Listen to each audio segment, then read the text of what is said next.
And thank you, everyone, for joining us. It is my pleasure to introduce our panel today for this discussion. Ben Hassan is Senior Vice President and Chief Culture, Diversity, and Inclusion Officer for Walmart. He's responsible for the continued development of the evolution of the company's culture, the development of behaviors that embrace diversity and inclusion at all levels of the company, and the promotion of the company's external reputation as a great place to work. He assumed the role in 2015. Ben, thank you so much for joining us. Thanks for having me. And we're also joined by the Reverend Dr. Walter Kim, who is president of the National Association of Evangelicals. He is also a pastor at Trinity Presbyterian Church in Charlottesville, Virginia, and he ministered for 15 years at Boston's historic Park Street Church, a congregation that played a key role in NEA's founding. Walter, thank you as well for joining us today. Great to be here. So I want to begin this discussion by giving you each an opportunity to tell us about the journey that brought you to the roles that you hold today and what your work entails. Ben, I'll start with you. Sure. And thanks for having me. Wow. Well, I'll start by saying that I am product of the inner city of Philadelphia. I went to college here in Philly. And studied computer science in the late 70s, early 80s, when very few people were thinking about computer science. Ended up leaving the state. I lived in Texas for almost 30 years. And I've spent about 33 years as a technologist, quite frankly, technology jobs. I worked for an oil and gas company in Dallas. Then I worked for a small startup company at the time called Dell Computers in Austin, Texas.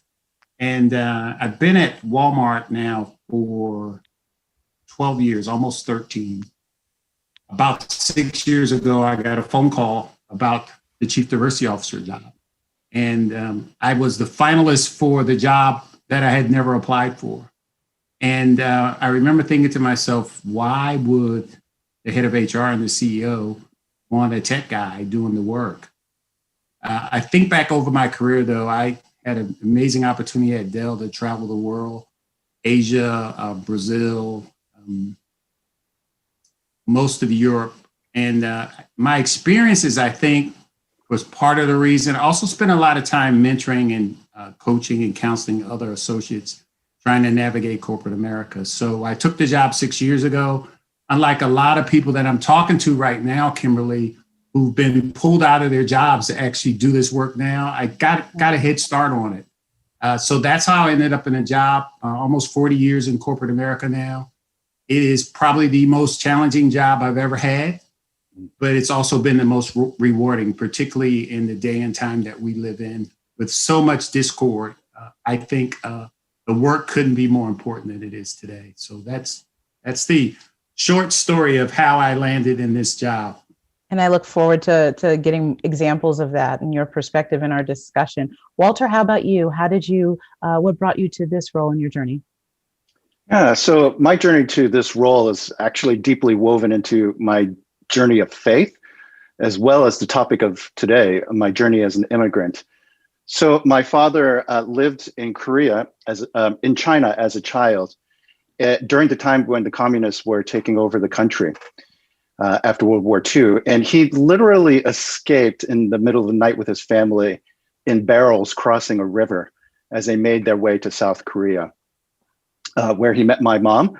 And in the mid-60s, they immigrated to America, certainly during a time in American history where the issues of race and politics, cultural identity, place in the world where it was just so complex and confusing.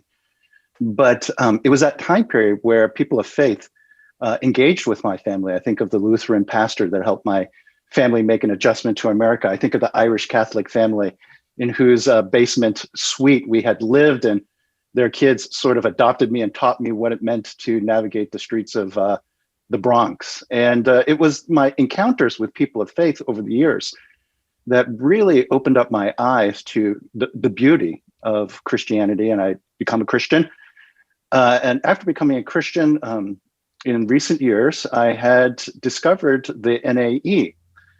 But there's a particular aspect of the NAE that was very compelling to me. World Relief is the humanitarian and development arm of the NAE. And World Relief, one of their first missions in East Asia was to build and develop refugee and feeding centers in South Korea, precisely at the time when my father had escaped from China. And my mom and dad were trying to make a new life for themselves in the aftermath of both World War II and the Korean War. That vision of being a follower of Jesus in such a practical and powerful and hospitable way really caught my attention with this organization. I eventually came on the board of the organization 6 years ago, and then in January assumed the position of president. But it was really this long story of encounters with people of faith who cross these bridges, whether it's immigrant bridges or ethnic bridges, that was really compelling. And then the discovery that the NAE was actually part of a group of Christians who really sought to help Korea at precisely the time when my parents were experiencing the devastations of life as refugees. Wow. Wow. Well, I really want to, I think that's a perfect starting point for each of you to talk about how your work is impacted by where we are at this moment as a nation. We've been in 2020 experiencing a number of challenges, from divisions, racial and political divisions, to a global pandemic, to the protests for civil rights in the wake of the murder of George Floyd. And all of this has been exacerbated by structural injustice, structural racism. Ben, why don't you start from a corporate perspective? How has your company and your work been affected by these factors, and how have you adapted to that? Yeah, I would start by saying that I was a teenager in the 60s, and I was in my 20s in the 70s.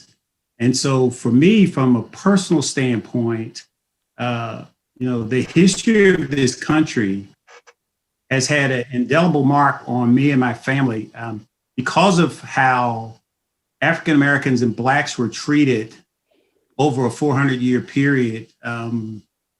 My parents actually converted to Islam, along with many of the members of my family.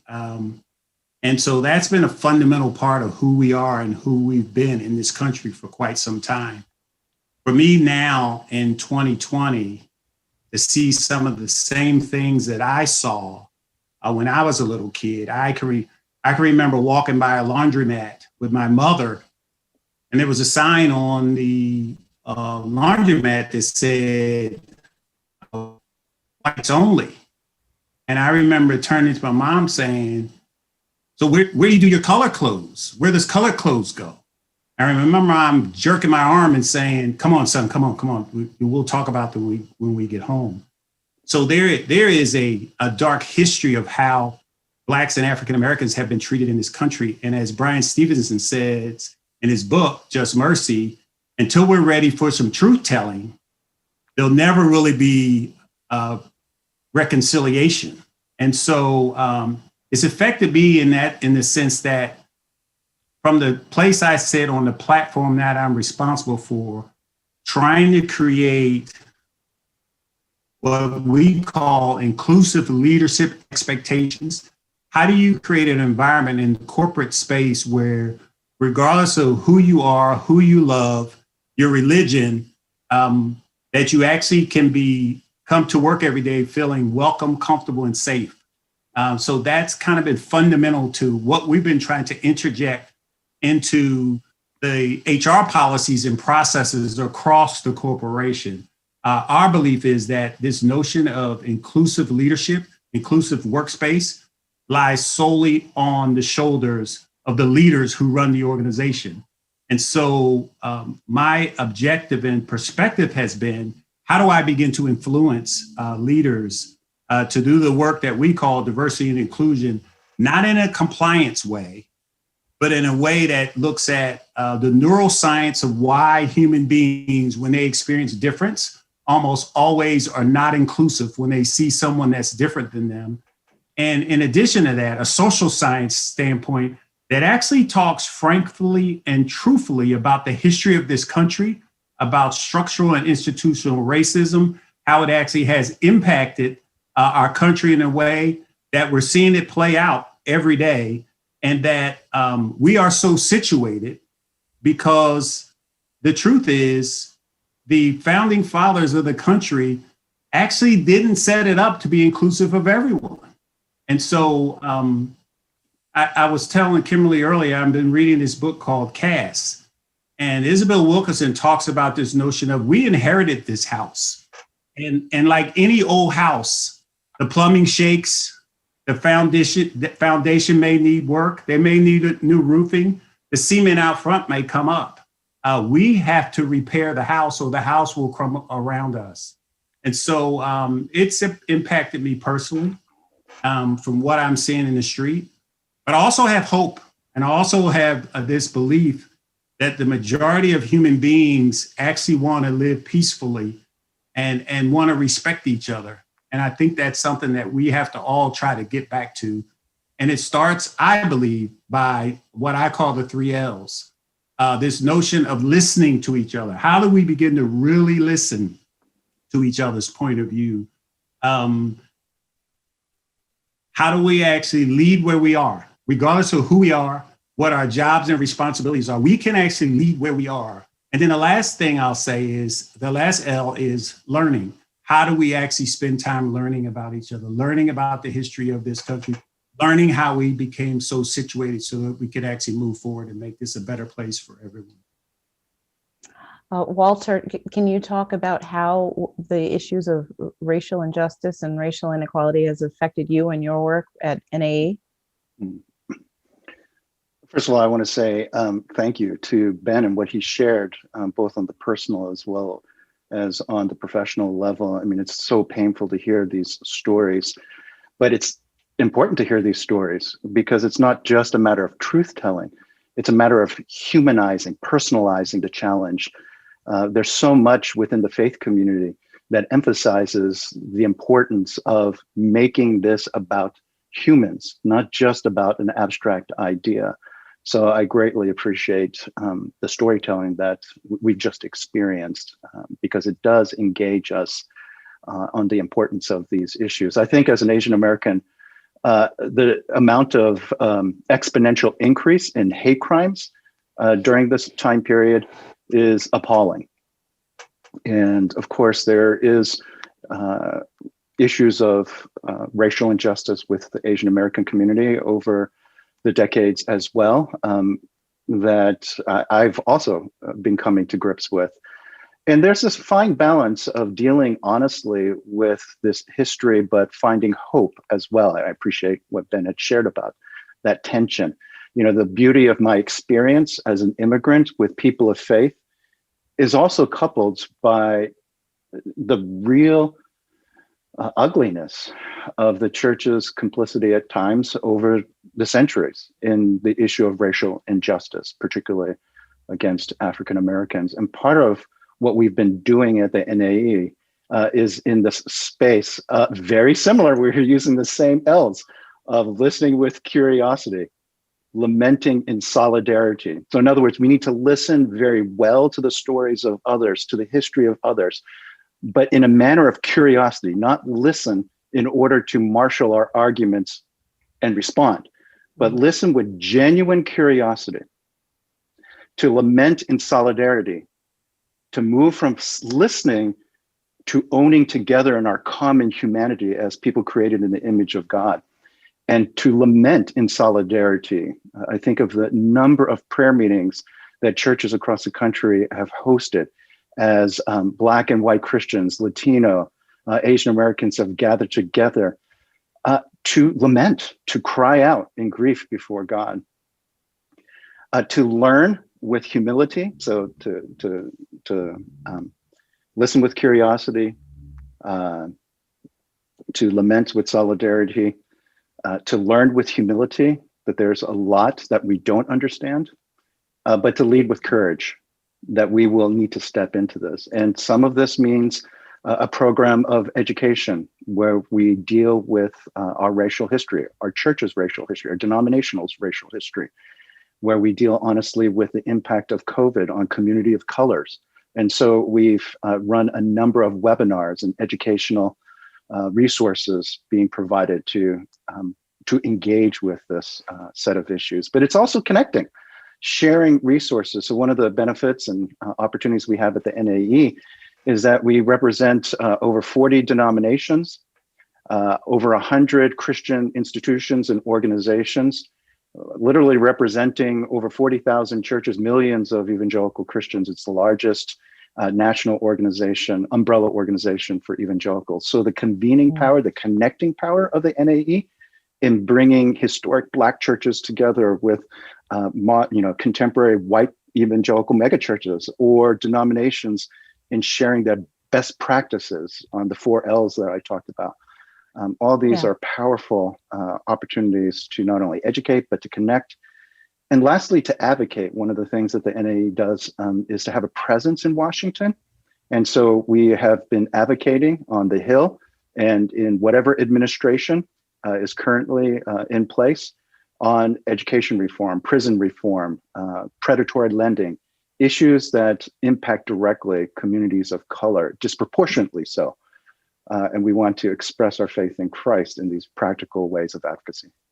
And Walter, I want to talk specifically about the issue of immigration, since that's the focus of our conversation today. And I know that both of your institutions have been supportive of immigration reform and integration efforts. Talk a little bit about specifically on the issue of immigration, the things that the NEA is doing and what they've been able to achieve. Mm-hmm. Again, we begin with education. We want to educate our churches and member organizations and the Christian population at large that there is a biblical vision for and commitment to justice with this theme that recurs over and over again in the Bible, that God cares for the widow, the orphan, and the immigrants, the foreigners among us. And so this vision of God's commitment of justice for these sets of people which are represented of populations that are vulnerable drives a lot of the work of the NAE as an expression of faith. We also recognize that it's for the national good, that so much of what makes our economy thrive and the social fabric of our communities strong is our ability to engage across these divisions and as a whole community work together. So I'll give you a particular example. As I mentioned, World Relief is the humanitarian arm of the NAE. One of the projects they engaged with is a project in Seattle called the Paradise Parking Plots Community Garden, taking an abandoned parking lot and repurposing it to become a community garden. It began a few years ago, and that public space exists for local churches, civic organizations to come together for the common good in order to empower refugees, immigrants, to have access to food, to build community, to foster economic independence. There's an environmental stewardship element to it with the incorporation of rain gardens and water catchment and so forth. It's a desire to equip the church for a holistic ministry, engaging with the individual in their spiritual but also practical needs, engaging with the community in a multifaceted way that benefits not only immigrants and refugees, but it also engages the community at large and in the end fosters a greater sense of social cohesion that can only benefit a community. And we so desperately need that now. Social cohesion is at a premium in our need in this time of polarization. Yeah, I think that's absolutely true. Ben, talk a little bit about some of the the things that Walmart has been doing on the issue of immigration. Kimberly, thanks for the question. I was attentively listening to Kim. Kim, thank you for those thoughts. It's interesting that we both have 3 L's that we're using to talk about our work. So Walmart, we've got 4,000 stores nationwide. And the interesting thing about that is they're within 10 miles of 90% of the US population. So we're really proud to be positioned to have the opportunity to serve literally all of America. And it's important for us that our customers feel welcome when they shop with us and that their stores reflect the communities that we're in.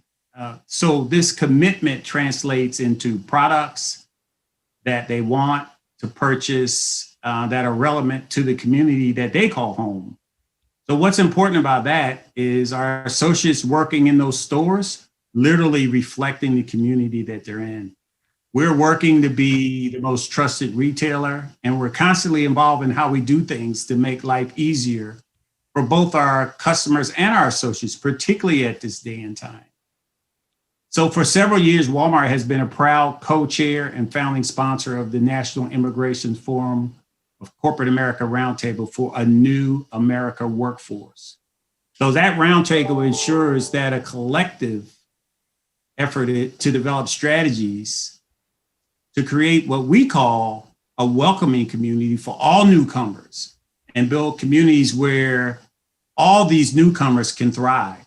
It's an initiative focused on creating what we call at Walmart shared value for our associates, our customers, our company, and one that emphasizes this notion of investing in the future of America because those newcomers are that future. So through this partnership, we provide access to a Citizens Portal. That's an online resource for all associates and their families who are recent immigrants to America.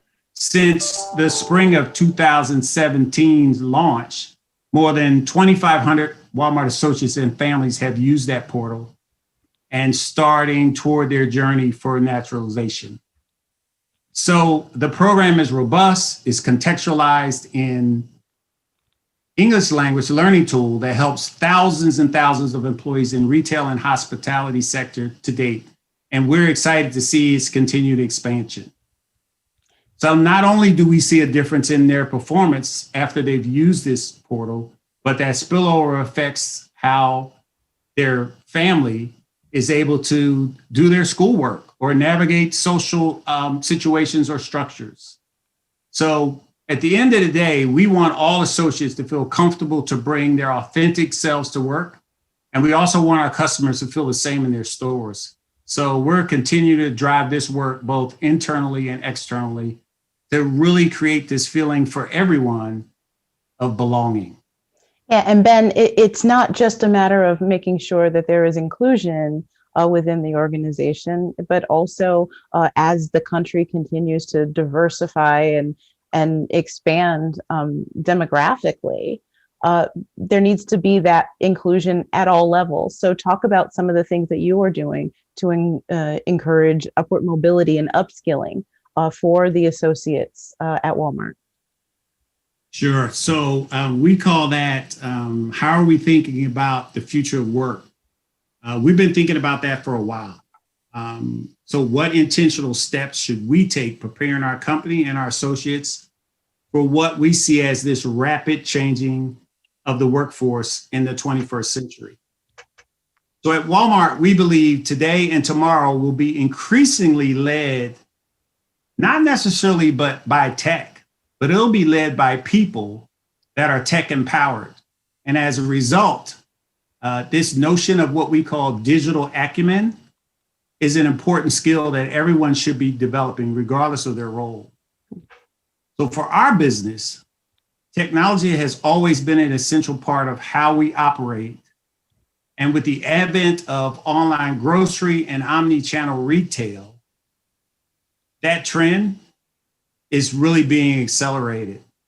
And the last 8 months, because of the global pandemic and this has become even more and more important to us. So we want people to work for us to develop the needed skills and trainings, both on the job and outside of work, so that they can excel regardless.